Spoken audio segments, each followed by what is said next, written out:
Embry-Riddle. It's in Daytona Beach, Florida. I come home the Okay. 21st. And okay. So there's something I wanted to get over to you because when did you take your shahada, by the way? This was a couple of It was this was on like a couple of Halloween. weeks It was back. on Halloween. I remember. You took shahada Oh, on, like, you remember him taking shahada on what, Halloween night, Halloween day? The night. It was night, on night. night. Whoa.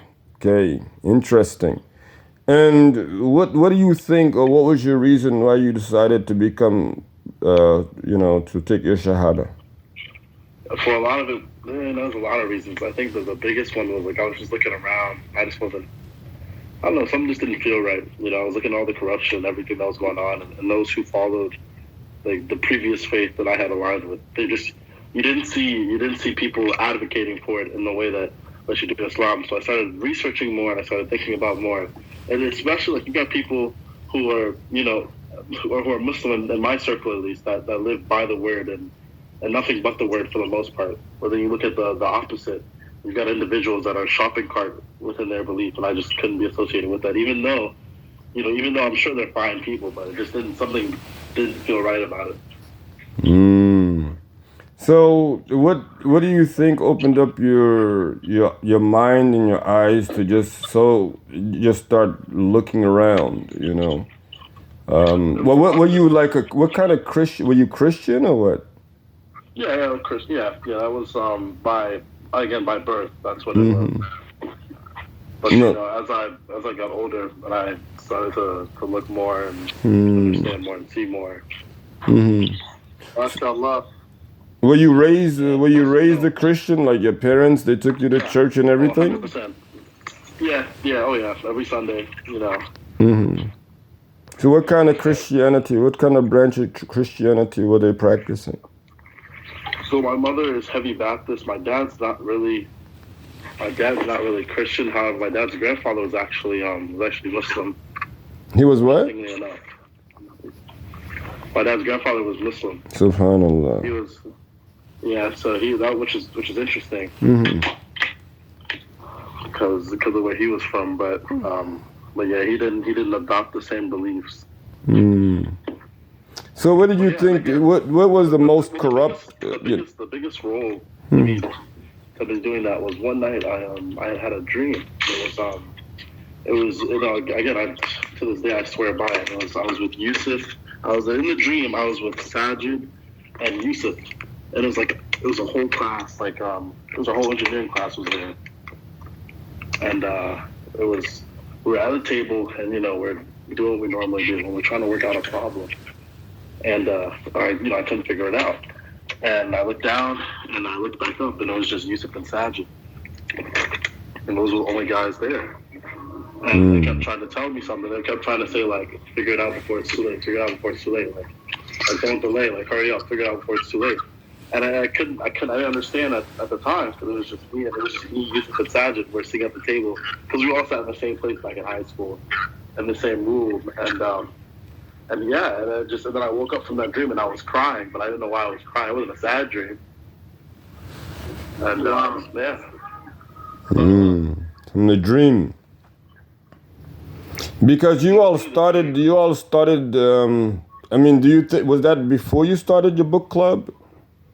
No, it was way after. This was like I'm in junior year, or this was junior year, right before the pandemic. It might have been at the time of the pandemic, and I just had the dream out of nowhere. And I never really thought about it until I got to college, university, to the real world. I don't know. I just didn't think about it more and more.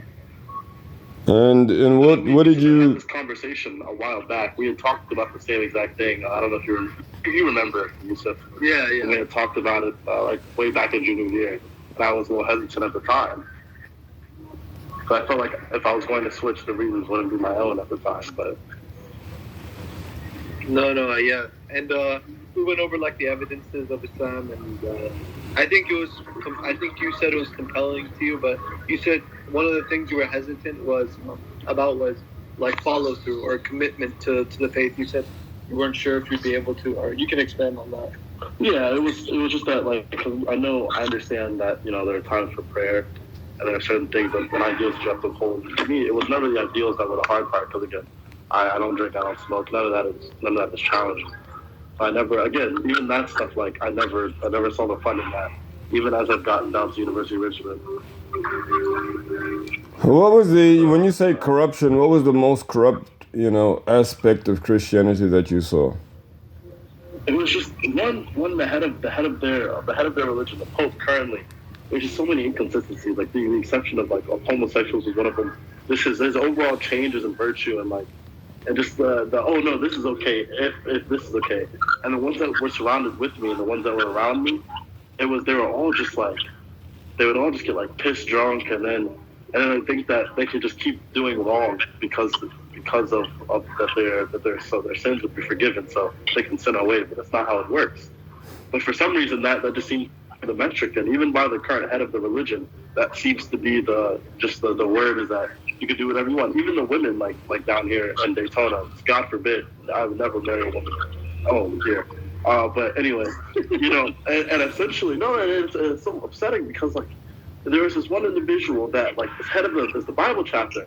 And I saw her doing the most wild things out and about, and it was just like, how can you look somebody in the eye, and then do something completely opposite, and then preach to them that it's okay to do these things because they go to church, and it's not okay to do these things just because you go to church or just because you're of the faith. And follow the faith, follow through with the faith, and then that was kind of like the biggest thing where it was like I don't really conform to this because you see those followers, their followers don't live the life that they should. But I see this, and even there's some bad Muslims that don't exactly live by the Quran. But I see it more in Christians. I see the loves out of Islam, and even those who at the time when I did not follow the religion, they always welcomed me with open arms. And to this day, I was at a basketball game. One of my brothers, I saw him, and just a nice warm greeting, and we talked about whatever. He's always nice, he's always warm. And that was something that really stuck out with me, was that no matter what, like I know this guy is always willing to sit down and talk, and I like that. I respected that. How did you interpret your dream? Did you interpret that they were trying to get you to figure out the truth about your religion at the time, or they were trying to get you to see the reality of Islam? In the dream? Are you talking about? Yeah, in the dream. Mm-hmm. The dream. It was, I couldn't tell you, man, because what I remember distinctively was just sitting at the desk, sitting at the table, and Sajid, I think at the time, Sajid and Yusuf were right across from Sajid on the right. And usually it was interesting because usually I remember distinctively the individual that sat across from me in that classroom was this guy, Cole Doherty. I remember that because he used to breathe heavily during tests, so that's besides the point. And I just remember sitting there, and I'm like, I knew something was wrong, but I didn't know what was wrong. They were out of place. And then I woke up. No, well then, they're sitting there. The whole classroom is busy, right? It's a normal day. And then all of a sudden, I look down, I look back up, and it's just those two. And we're working hard. I'm working hard. They're trying to get me to figure out the problem, or trying to get me to figure out the solution. I remember there was some element of me that didn't recognize the problem, but they were still trying to help me find the solution, which was kind of strange because I don't even think there was anything on the paper. Now that I think about it. There's some noise in the background. I think somebody's listening to something. Yeah. I'm at an apartment. I just stepped outside. Okay, no problem.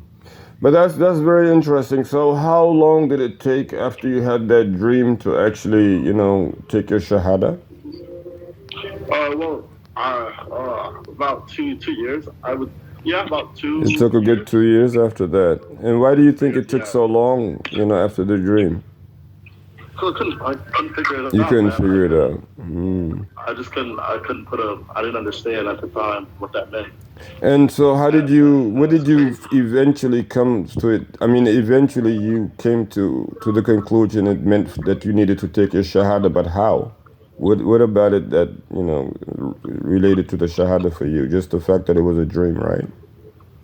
Well, it was more than that because it was just most dreams don't really stick with me. I usually have like the same dreams for a while, but like the fact that dream perpetually stuck with me for really going on 3 years now. Something had to change. And again, you have to remember, I haven't seen Yusuf. I don't think I've seen Yusuf or Sajid in 2 years. Because I've just been ever since I went to college in the summer. I haven't seen them. I don't think I've seen them. That leads me to another question. You all started. You in university. Is this your second year at university, right? Yeah, second year. You all started the book club. What is it? Million Stars Book Club. Why? How did they get you to start a book club with them? You know what was interesting? I can tell you this. So a while ago, during freshman year, I didn't really have anybody, and it was very interesting. I had nobody. No friends, no friends, no peers. I sat alone all the time. And then these two joke men come up to me, and I'm like, why are these guys like? What do these guys want? Like, oh, this guy's name is Yusuf, this guy's name is Sajid. Like, what do these guys want? And they start talking to me, and nobody had talked to me for that point for a while. And those guys, like, despite all the bad things that everybody said about me, like, they didn't care. And then He said, "Hey man, I want you to get on this book club," because he knew I had a history in debate. He said, "Hey man, I want you to get on this book club," because me and him, we had actually started this thing called I think it was me and him. We started debating tech way back in the day. Yeah, we brought like a debate team together basically in 9th grade. Yeah, so he had known about like how I was debate oriented. So that's really how that started. What he was saying. Subhanallah. This is a very beautiful story. To be honest, how Allah Subhanahu wa Taala guided you into the faith through the hands of Mr. Kareem, and Mr. Sajid. Subhanallah. I really never really thought about it. Yes, we understand. Something further, and I'm not really sure. I think it was a combination of things, to be honest, like more than just that. But, Good podcast. Definitely. I'm glad we agree on that. And again, for my, as my profession, my career, I kind of, it's going to sound a little dramatic, but, I look at death every single day. Allahumma salli ala Muhammad. I'm with you on that. That I can identify with. Hopefully, Mr. Kareem. No, I actually don't. But, right, I didn't think so. Okay, well, I guess that's that. But inshallah, we'll be in touch. Thank you very much, both of you, for being on. Of course, thank you. Alhamdulillah. Assalamu alaikum. See you around, brother. Salam.